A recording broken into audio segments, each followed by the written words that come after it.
When I first played with the MicroROS demo, two things really concerned me for future use. Firstly, connections and reconnections of the USB comms were intermittent. Secondly, I'd given over STDIO to this comms, so I had no easy telemetry channel for debugging.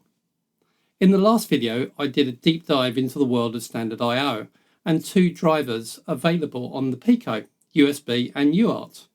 In this video, I'm going to use the USB driver to provide MicroROS protocol connections while retaining STDIO over UART for telemetry, so all our printf statements for iterative development. In this video, I'm building off of my dual STDIO approach. So we've got STDIO on USB and STDIO on UART. Now, the STDIO on UART is the one I'm really going to use. It's what I want for my telemetry and to actually be available to me through printfs and scanfs and all my normal telemetry producing gumph. STDIO on USB, I'm going to hide in the background because I'm going to filter it away, and I'm going to use that to drive the ROS2 communication via the MicroROS Agent bridge. So that's going to be really our comms channel that we want to be nicely resilient. Everything I'm going to show in the video today is going to be based on the MicroROS demo that I've previously shown. All we're doing is really just changing the communication vehicle below it and giving ourselves telemetry back. So I'm adding a little bit of telemetry code into that to show what's going on. I've shown the demo before, so you can go back and have a look at that video if you want. All the code for the example I'm going to show is on GitHub. I'll put the link in the description so you can go find that. I got a nice comment last time saying thank you very much for the video, but could we have dark mode rather than night mode for the code display? So I'm going to go with dark mode, and you'll see that I'm using VS Code this time rather than Eclipse. Don't worry, I haven't given up allegiance to Eclipse. It's still my main browser just for video purposes. Actually, I thought VS Code was a little bit clearer, so I'm using VS Code to just show you around the code. That's all. Let me know if this helps using dark mode and this is clearer or not.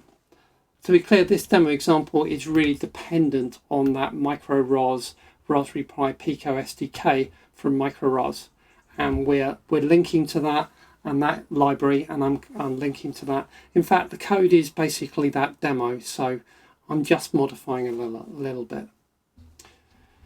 So if we go over into main and have a look at main, this is just the same as it was for the standard demo.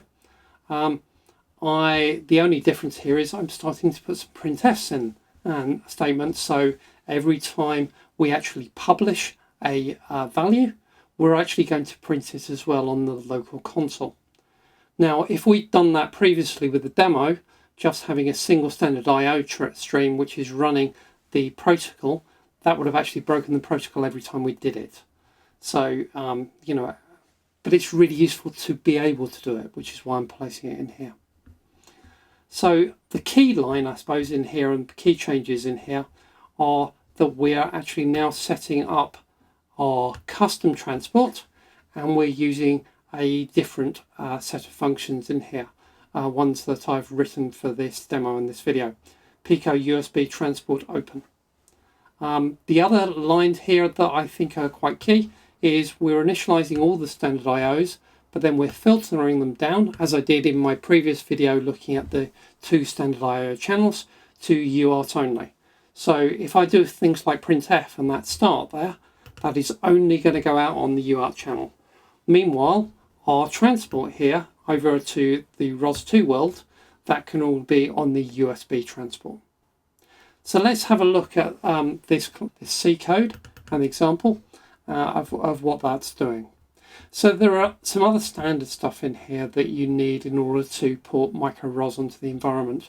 So a function to sleep for a number of microseconds or nanoseconds, a number of or clock, getting clock time, and then we get into the actual transport open command, transport close, write and read.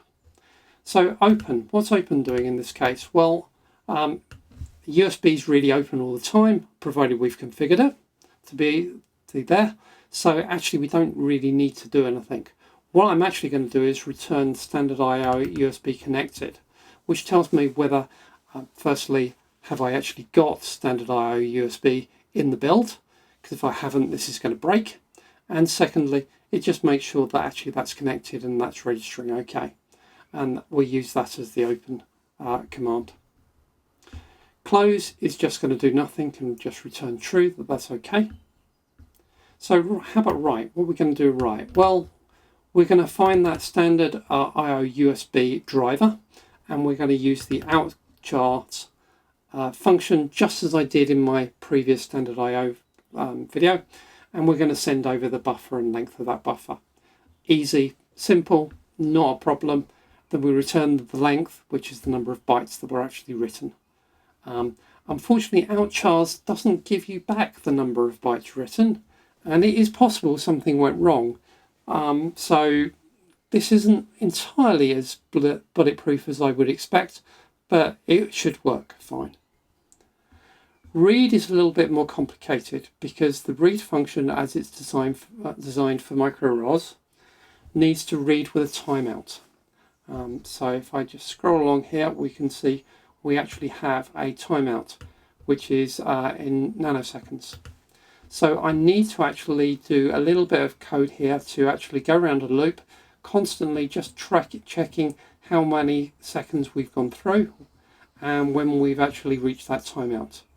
So that we can, if we get to a timeout, we just return 0. There is a couple of other little bits in this. So the read function itself, we're just redirecting to inchars.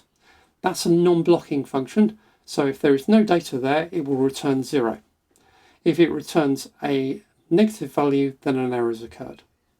So if it's anything other than 0, then we actually need to do some work and return a result. If it is 0, then we're just going to go around the loop. We're going to just call busy wait in order to allow some of the IRQs and locks and mutexes to resolve. I've copied that from the standard from the SDK code. It's what they seem to do and seems to be necessary to make this stable. What's less well, not in the standard SDK code and seems to also be needed to make this stable is this, where I need to actually put in a busy wait in there of quite a long amount of time, so half a millisecond. That seems really strange to me. But if I try and reduce that at all, we start getting instability on the traffic.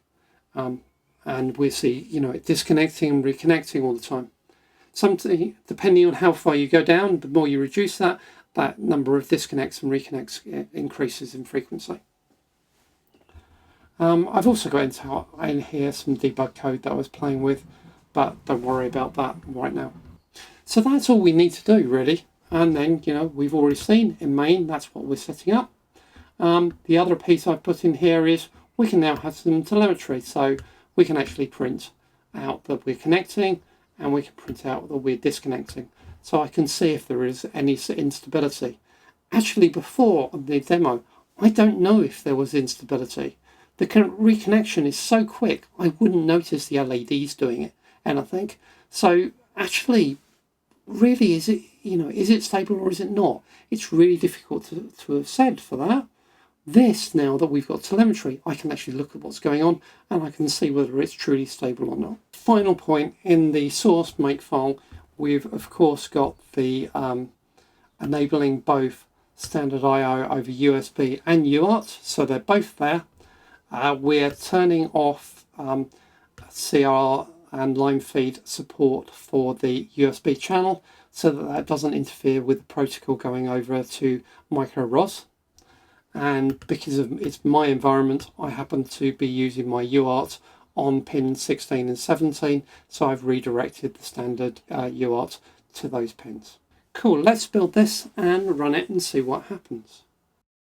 So I've got my environment up here. I've got a Raspberry Pi that's running ROS 2 and running the ROS2 agent, connected then via USB over to my Pico.